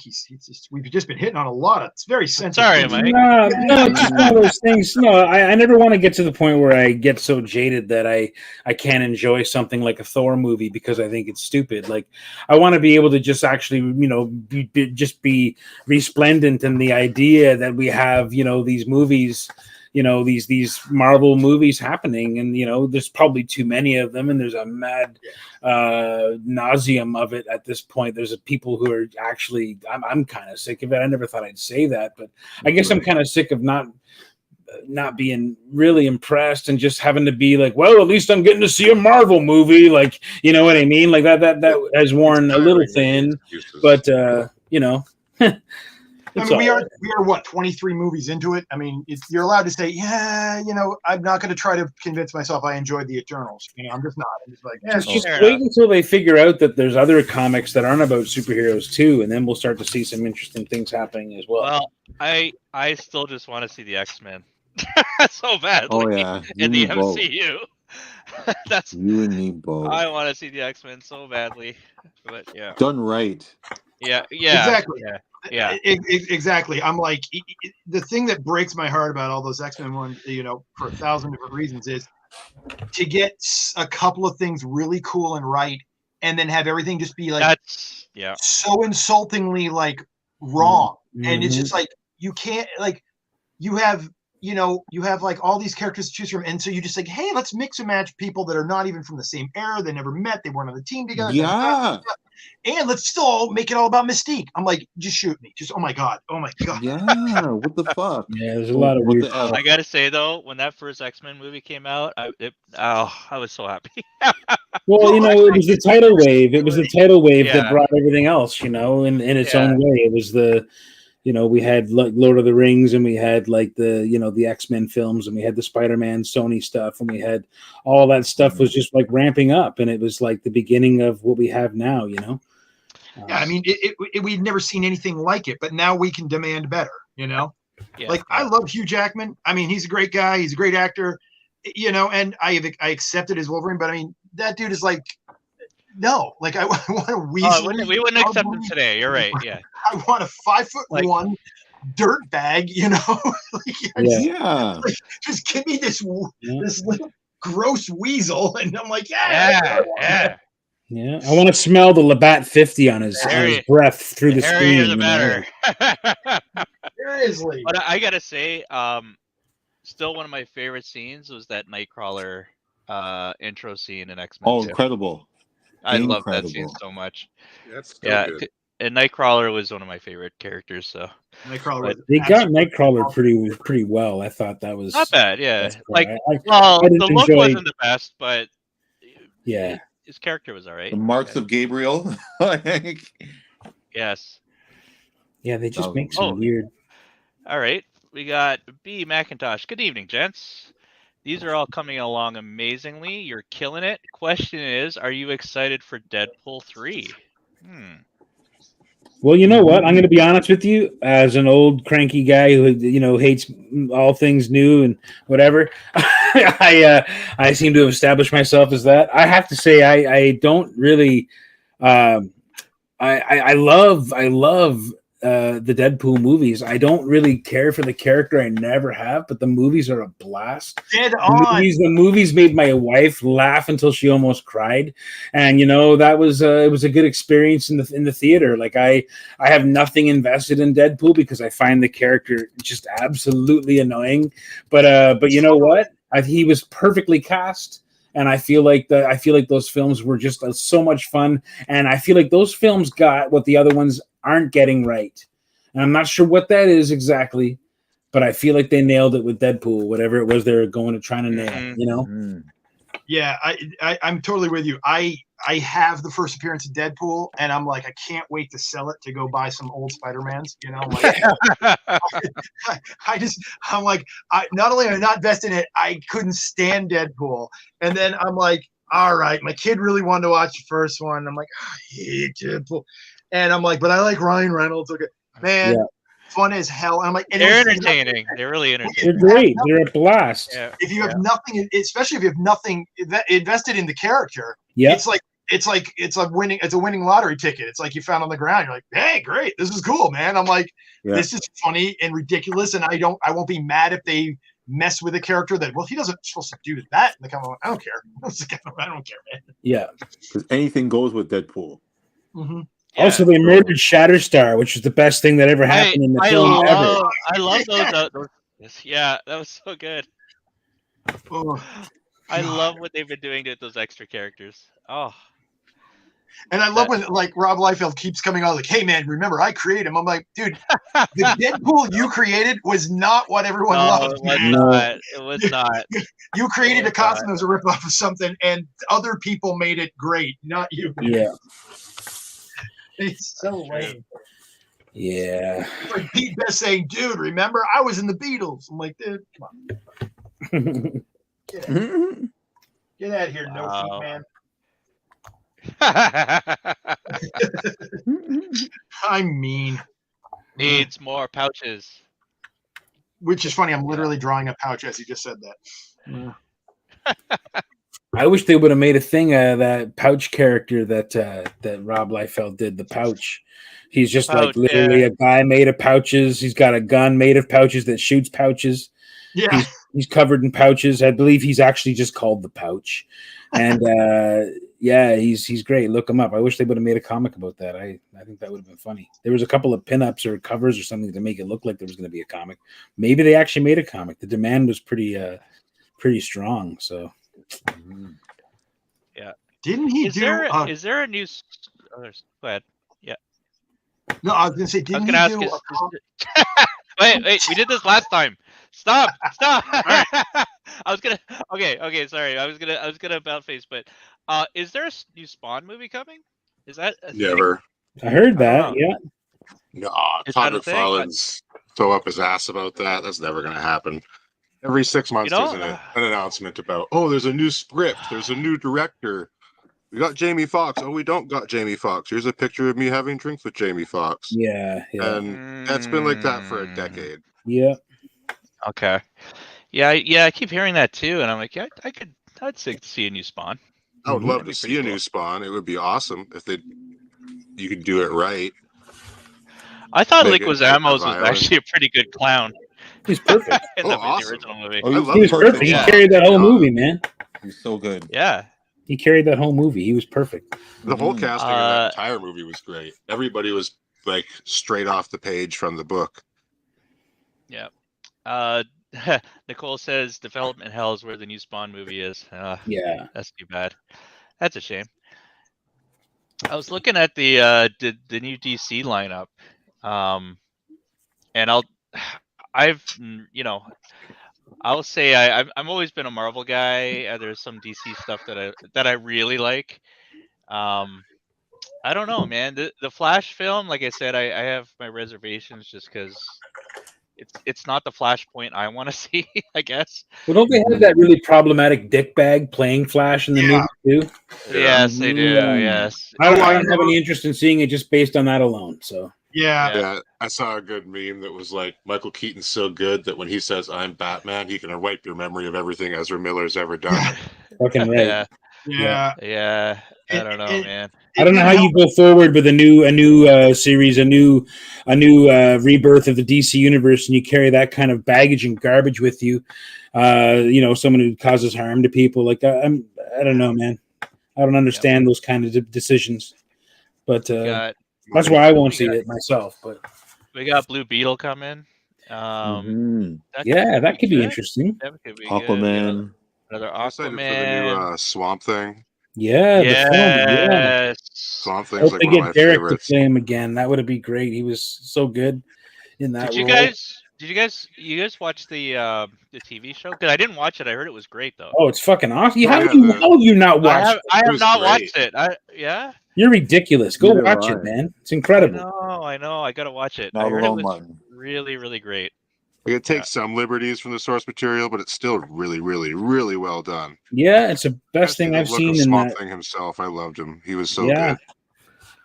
Yeah, it was incredible. I thought, and I thought Derek Mears was a perfect fit, and he's just such a classic horror guy now, but he pulled off that stoicism, that stoic character so well. And I thought it was great. Derek Mears, yeah, man. He was this one. Oh, cool. Yeah, I know Derek Mears. Yeah, I'm a horror head too, so super cool. Yeah, and it was a show that it had 17 episodes that were slated, and they found out somewhere around episode 8 that they could only go to 10, and they had to basically wrap up. But they were able to get out the anatomy lesson, which is a super important, almost frame for frame, kind of retelling of that in a way. It's there's some interesting things that obviously they made some changes as they always have to do, but I feel like the casting was so good in that, and I feel like if they could have kept going with it, we would have seen this total evolution of Abby's character. Yeah, so great character. And Woodrue was so perfect, and he was my favorite part of the show actually. If Derek Mears is listening, my apologies, buddy, but it's I thought that guy was incredible as Woodrue, and the Floronic Man, the look of the Floronic Man was incredible in that as well. I just loved it. I was so heartbroken when it ended. Yeah, that's too bad. A lot of people are saying it should not have ended like that. No. Man, that's too bad. Yeah, sorry. I got my book right there. Zachary Levi is also in some hot water. What did Zachary do now? Is he an anti-vaxxer too or something? Oh, is that it? I'm not sure. I don't know. I don't know either. Yeah, they must be like, what the hell, Chuck? I love Chuck. Then we got Joker. Joker's coming out, the second one, I guess, which I'm okay with because it feels like a real Elf story type thing. I enjoyed that. Yeah, I mean, it was just Taxi Driver, but still. Actually, it's more King of Comedy. Yeah. Batman 2. Again, he wasn't bad. He was not the best detective though, but I didn't even see the first one yet. I heard that there was a new Batman being cast though. Oh yeah, probably. That's the problem. They're doing the Brave and the Bold and the Batman 2. Yeah, DC's got it all figured out. They got the Batman 2 coming out in October of 2025. And then they have Superman Legacy, which I guess will be the start of the new verse, the James Gunn verse. So that's happening July of 25. Supergirl, Brave and the Bold. Booster Gold's the one that I'm most interested in of them all. I think Swamp Thing for me and The Authority. Yeah, well, The Authority for sure is interesting. I don't know what material they're pulling from. If they're pulling from the DC Authority, then I don't know what it is. But if they're pulling from the original Wildstorm stuff that Warren Ellis and, oh man, I'm trying to think of everyone who worked on that. Brian Hitch and Frank Whiteley worked on that one as well. It's based on the Warren Ellis, Brian Hitch. Okay, well that's got some. I mean, problems with that aside, that was great comic book stuff, and that could be good. That could be good stuff for sure. Could be. Yeah. I'm stoked about Swamp Thing. Absolutely, as the film for sure. But I think the Booster Gold's going to be a show, and I feel like that's got a lot of promise because I hope that'll give us some, a lot of Booster Gold going back in time to hang out with Ted Kord, scenes and stuff like that. I feel like that'd be a really sweet thing for old DC fans. B. McIntosh says the second Joker is going to be a musical. Is that right? Yeah, I heard it was going to be partially musical. Yeah, that's cool. What's going to be a musical? Joker 2. Oh, nice. I mean, it's got Lady Gaga in it, right? Yeah, that's how it got. Yeah, that's how the idea got started. She said she wanted to be in it and she wanted to do music for it. And they said, okay. Folie à deux. Joker Folie à deux. It's called. The Dance for Two. Yes.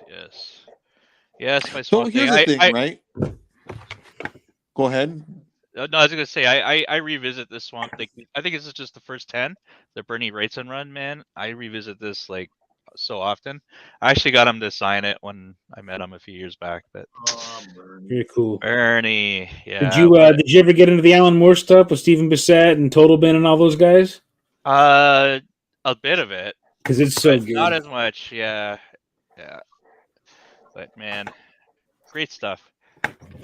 Like it like that's it. That's DC for me. Either I don't really care for it, or I love it a lot. And Swamp Thing's one of those for sure. So Marvel, I guess because you grew up in it. I grew up with that. It's sort of ingrained in me, that world. Wow, it is 9:35, guys. Holy crap. Let's go back quickly. Joseph. Oh yeah, look at that. You turned it around, man. Oh yeah, looking good, man. Thank you. That's sick.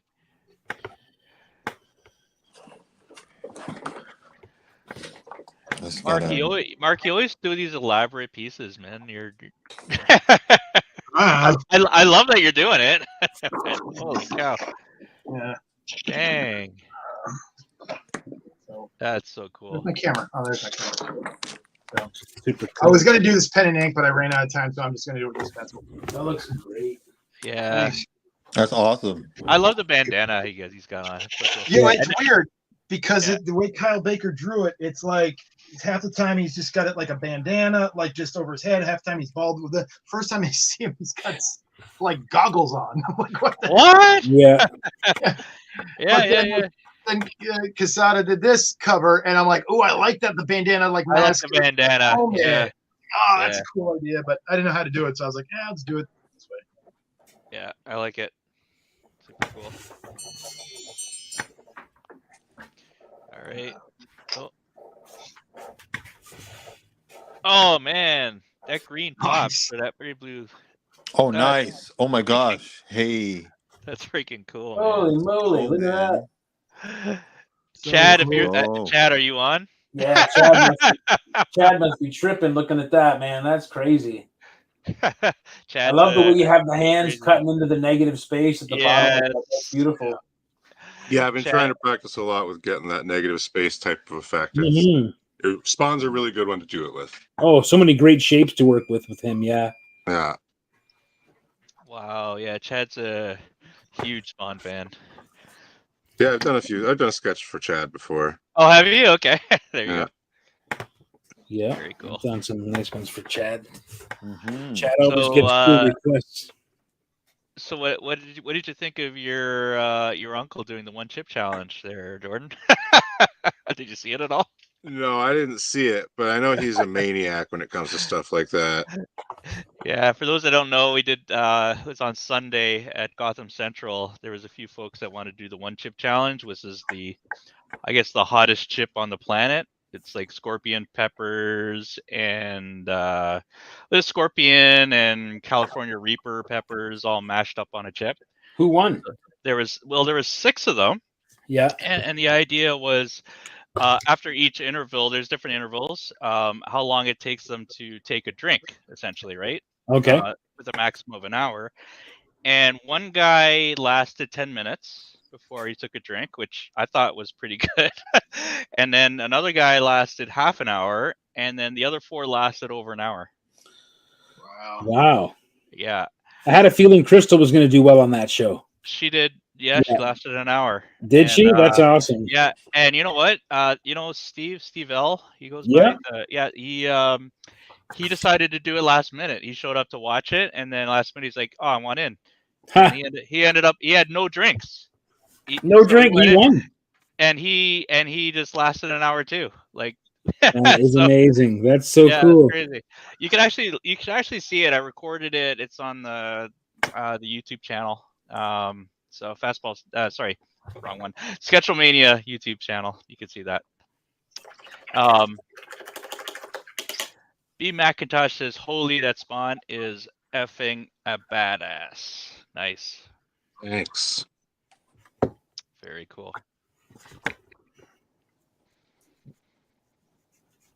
I'm actually looking forward to con season. Should be fun. Should be pretty fun. I'm going to be doing the Fredericton one. The Freddie Beach fan Freddie fest? Beach. Yeah. I already got my ticket for that. Cool. You should get a table there. You're going to have Dracula books, aren't you? Yeah, I'm gonna get a table there. Yeah.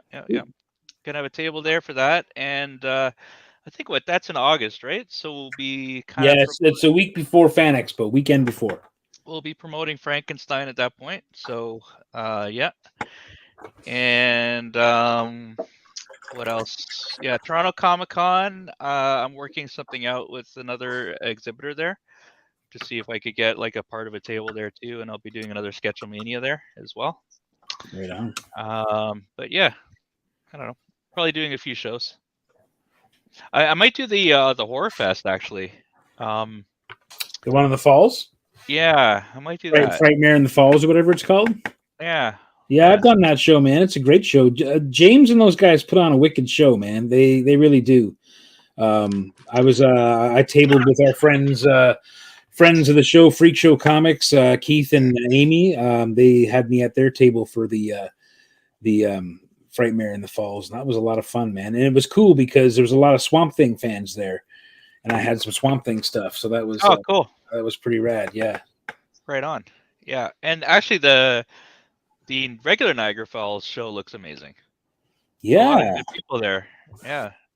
I think I'm happy to make my return to that one too. I haven't been to that one in like 5 or 6 years, and I'll be there this year. So I'm looking forward to that. It's a chance for me to see my old friends as well. I grew up in St. Catharines, so I tend to see old like high school friends and things like that show up for better or for worse, you know. But it's pretty cool, and I get a chance to visit my folks and that my family down that way. So. Yeah, man, I'm very much looking forward to that show. Very cool. Very cool. All right. All right. I'm going to do a quick trailer for the upcoming Frankenstein Visions. It's not going to be for a little while. We're kickstarting this in October, but there's going to be a whole lead up to it. I've got a few things planned in regards to this. This is actually an older trailer. There's since been another 5 folks that have been brought on to this project, including Mark, who's drawing tonight. So sorry, Mark, your name's not on this trailer right now, but I'll fix it for next time. I'm out. I'm not doing it. I'd be insulted, Mark. I'd walk right off this project immediately. Saying, do I actually say I'm going to be an American in it? Damn it. Yeah. I know. There's actually 5 people that I need to add on to this trailer because this was done a little while back. But for next, actually for Sketchlemania Live at Toronto Comic Con, I'll have the proper trailer there. So Mark, you're gonna have to come down if you want to see it. Anyway, all right. So let's. Are you gonna hold your phone up during the Toronto Comic Con? Yeah. We'll see what we walk into because we never know what we walk into there. Lean in close, everyone. Check it out. All right, let's throw this up there. Boom.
There we go. Woo-hoo. Nicole says, just blame the CRTC that Mark's name's not on there. Yeah, it's a CRTC, your mandate. Yeah. Yeah. I'm a charity case? Oh. Oh, yeah, excited for that too. And there's a couple of little other things in the works, but we'll see. Waiting on some art for some other things. That's always fun. Yeah. That's all right. It's all right. They'll happen when they happen, organically. Yeah, you can't force it. Sometimes. Yep. Yeah, super cool, guys. Oh, here. I'm just gonna sporadically just highlight some of these here. Oh, so cool.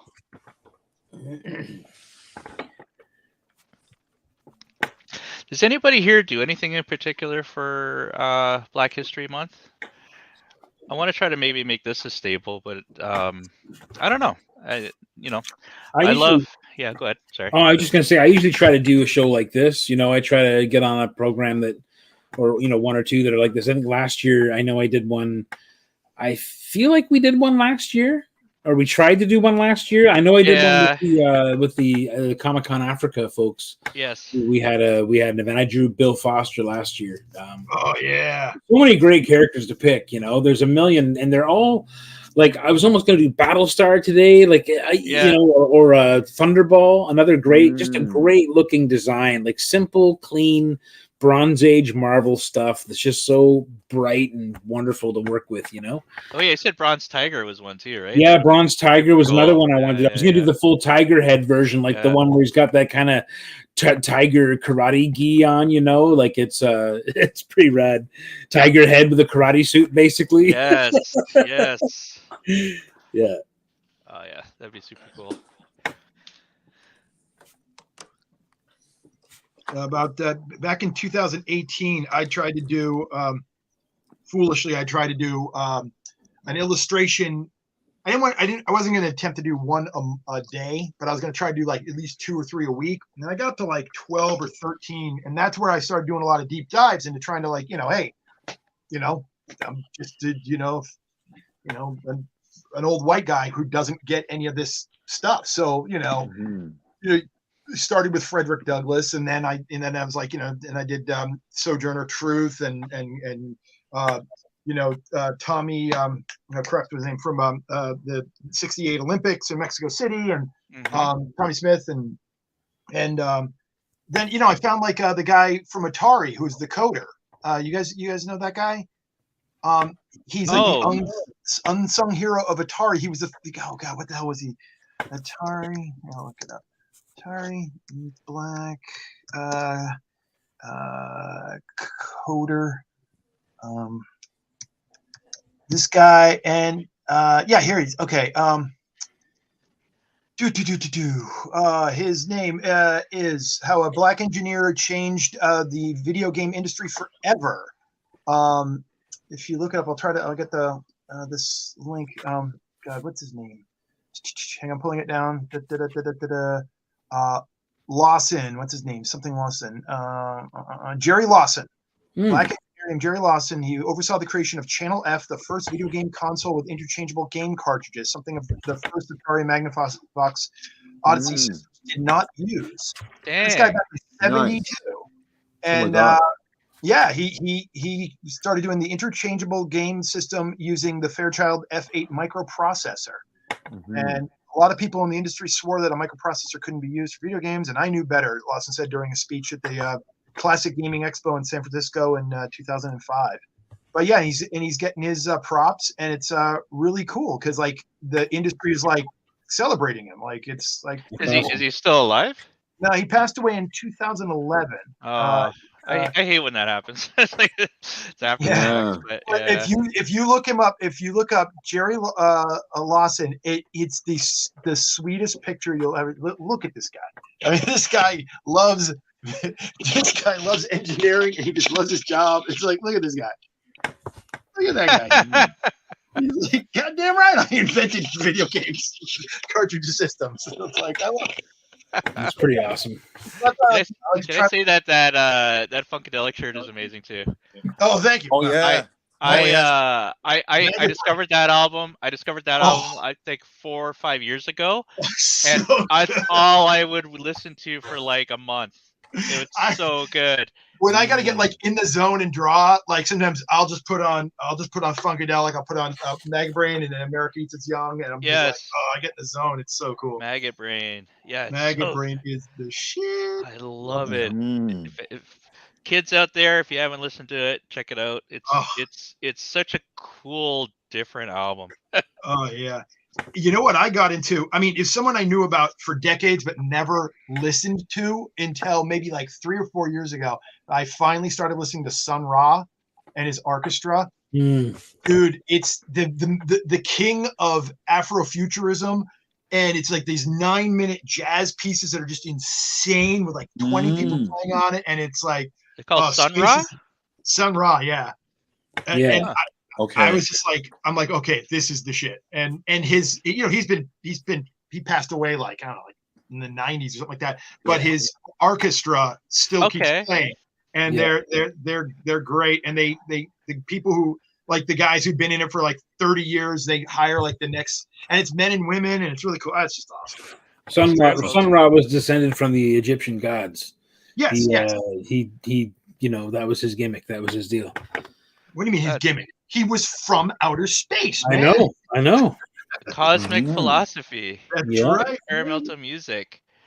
Very cool. A synth player too. Super cool. You know what? I have so many commissions I want to get, Mike, but I think one of the ones I want is the Keith David, Roddy Piper throwdown from They Live. We'll give it to you in mid Batman suplex. Yeah, mid suplex. The world's most ridiculous fight scene ever. It is amazing. It's so overly long and ridiculous, but it's so amazing. Gut wrench suplex in the alley. That's all I can say. That's it. On those glasses on the car. So good.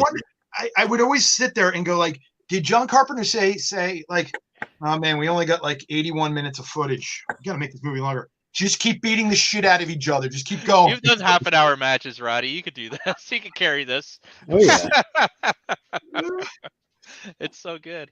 Hey, Crystal. Hey, we were talking about you and about the one chip challenge. She says, I forgot this was tonight. Looks like a fabulous art. So much talent right here. Thanks, Crystal. Yes. And whoops, sorry. Let's go back. Frankie Villa does amazing sketch a day marathons for Black History Month. Really? We got to look that up. What? Frankie Villa does a sketch a day marathons for Black. Yes, Francisco Francavilla. Yeah, he does. Yeah, he's a lovely, lovely human being. I love that guy's work.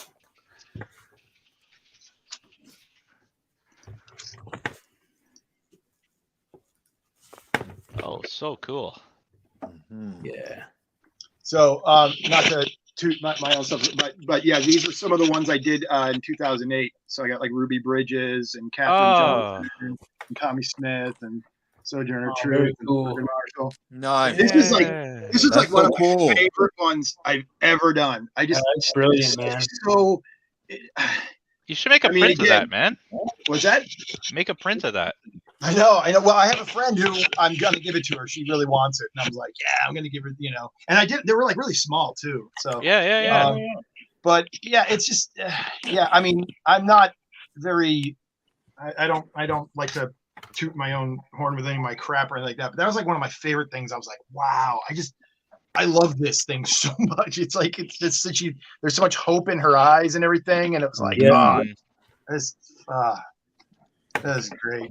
And it was cool because I'd have a lot of my white friends saying, "Holy shit, I didn't know. I feel like an idiot." I go, "Hey, dude, some of this I didn't know. Like, let's learn." And then a lot of my African American friends were like, "This is great. This is cool. Like, cool stuff." And did you know this? That was my friend Teresa was telling me about Robert Smalls. I was like, "Holy shit, this is so cool, man!" It's like, so it's just fun. Very cool. Nicole says those are awesome. Yeah. Very cool. I hope you at least make a good scan of it before you give it away. Yeah, well, I mean, I've had it since 2018. I've just been like, oh, one day I'll give it to her. She's down in New Jersey, so I got to get it. Okay, fair enough. But yeah, thank you. Super cool, guys. We are on the last 6-minute mark. This has been a blast. I've enjoyed it. It has. Yeah. I had this. Super fun, guys. Oh, Slam, real quick for the thing the last Wrestle Sketchlemania, whatever you call it. I haven't been contacted by the winner. Oh, okay. Have we? Are they supposed to contact us? Remind me, and I'll take care of it. Yeah, I'll just ship it out because I also want to match the donation amount. So yeah, no worries. I'll take care of it. That happened. Like sometimes there's a mix up or they don't, they expect to be reached out to or whatever. So no worries. I'll be the middle person. You got to hunt them, Mark. You got to hunt them like animals. Sometimes, I know. Sometimes it's all right. Filthy animals. Okay. No. You know what? You guys are already spending your time doing this, so I'll happily do that stuff. So I'll do the legwork. What a gentleman. Yeah. All right, so let's do a final. I'm gonna show my Franklin first because it's the crappy one. So we'll put that up first. But I like this Franklin. He came out all right. Kind of looks like him, even though he doesn't have hands. It looks like him. Amazing. Amazing. Who needs AI when you've got that? You're right? Right? I don't care. I had way more fun making this Franklin than any AI guy did. Anyway, Joseph, are you ready? Yeah. Let's have a look. Oh, nice, man. I like it. Man. Cosmic. Yeah. Cosmic. Thanks. All the rings. All the rings. He is my second favorite lantern. Mm-hmm. He's my favorite, man. Who's your first favorite? Don't say Hal. No. Don't say Kyle. Oh my God. No. Definitely not Kyle. No, don't do Guy. It's Guy, man. Guy Gardner. It's my boy. You probably have a Lobo tattoo too. Jeez, get out. No. Hey, I like Lobo too. No, you know what? One of my favorite runs was the Justice League International. Europe and International. Whatever. Oh my God, so good. And yeah, I kind of fell in love with that. He was such a jerk, but I fell in love with the character through that. No. Yeah. Let's see here.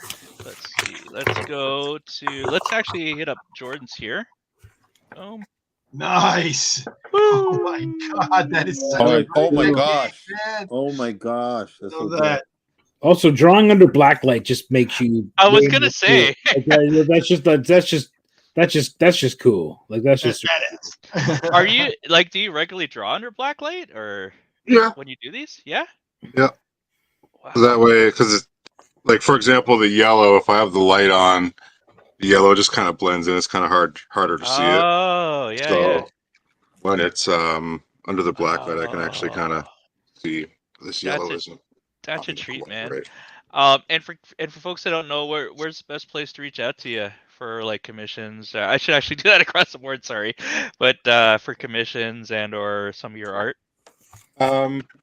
Usually anything with Jordan Noir or Max Noir on it. So Instagram, Facebook. I'm pretty much everywhere. I'm easy to track down. Just find him. Find him. Do you still do? Oh, I meant to ask you as well. See, I'm remembering all these in the last 2 minutes of the show. I meant to ask you about those lottery covers. Oh, the raffles? Yeah, I do the raffles. Yeah. So Jordan does these cool raffles where I guess you get like, was it 20 people or 20 spots, and each spot is like. You probably explain it better. Yeah, generally. Yeah.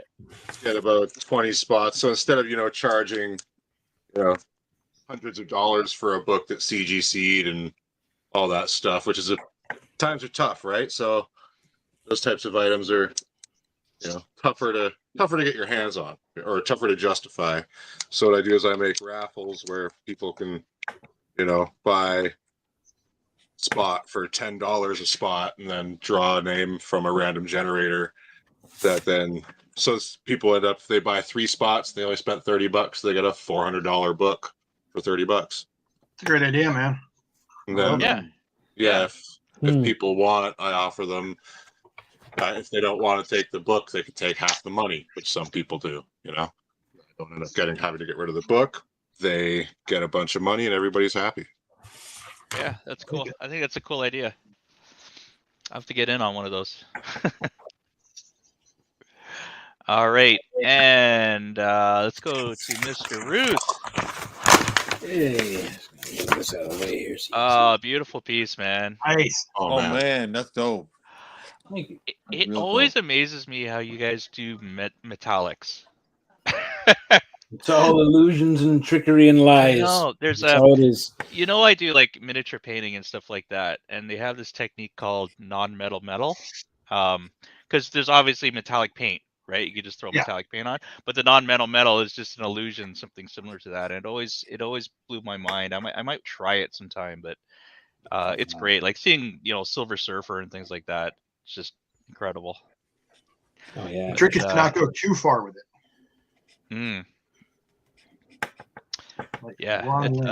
I love it. All right, and final one, Mark. Oh, hang on. Hold on. Boom. Hang on. Love it. I got to get some more color in there and work on it a little bit more. What a fantastic piece, man. It looks so great. Thank you. Awesome. I wanted to just, I wanted to show him aged, but not too, I don't know. It's just saw where it went with it. And I just want to remind everybody, the other piece that will be up for auction from Sean will be this bishop right here as well, which is an awesome piece as well. Yeah.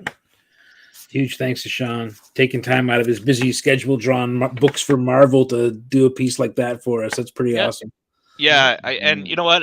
He wanted to be on the show, but he was super busy, and I said, "Yeah, don't worry about it. We'll do it another time." And he's like, "Well, let me donate a piece," and there you are. That's very cool, man.